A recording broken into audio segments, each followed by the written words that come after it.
Hi, my name is Dr. Patty Ann Ford, and I'm here on my YouTube to talk to you today about something that can be a little bit deeper, a little bit under the surface.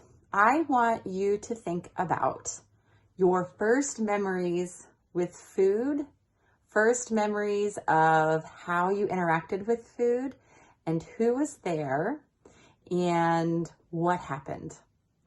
Sometimes how we show up with food currently. So I'm assuming if you're watching this, you're in an adult space.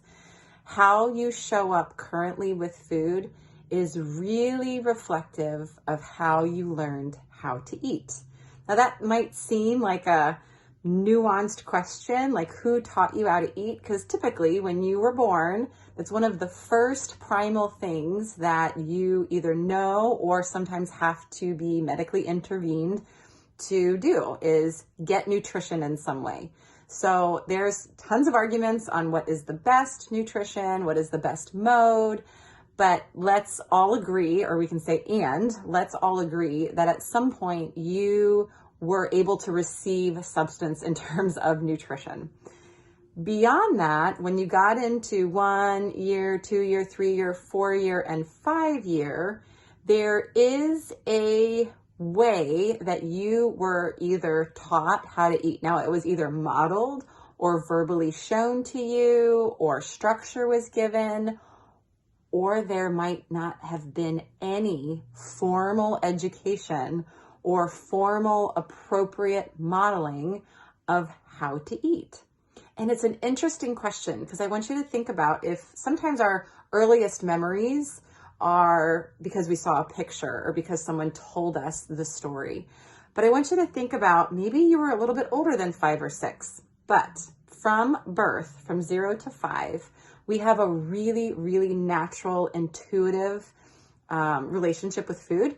We typically, when left to your own device, if a kid, a young toddler is left to their own device, they typically know when they're hungry, they can sense it intuitively, and they know when they're full. They're able to push away food on their own. What can interrupt that really natural intuition is typically a guardian or someone in their life that either forces them to eat a certain amount or punishment, or restricts a certain type of food out of fear or for whatever reason, or there's some sort of medical interruption, some sort of traumatic interruption. There could be an environment where there's lack of access to food, kind of life interruption where food, water, and shelter is interrupted. And so those might be very specific but real and effective cases. Your first memory of the food is most likely still living inside of you. Now, I know this sounds very woo-woo. It does interrupt or influence how you eat currently. So I can take my experience. One of my first memories, if I were to think about it, is sitting at the table with my immediate family, and there's some really good conversation.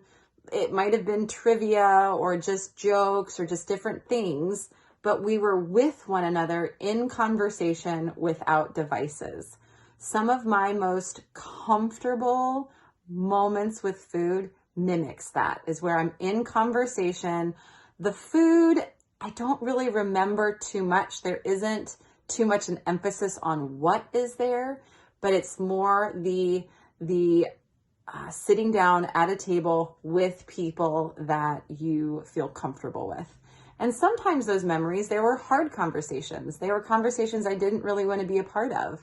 And so sometimes that can come up. And whether that is this biggest revelation or not, one of the really fun reflective questions that I have with my clients is talking about how you were taught to eat.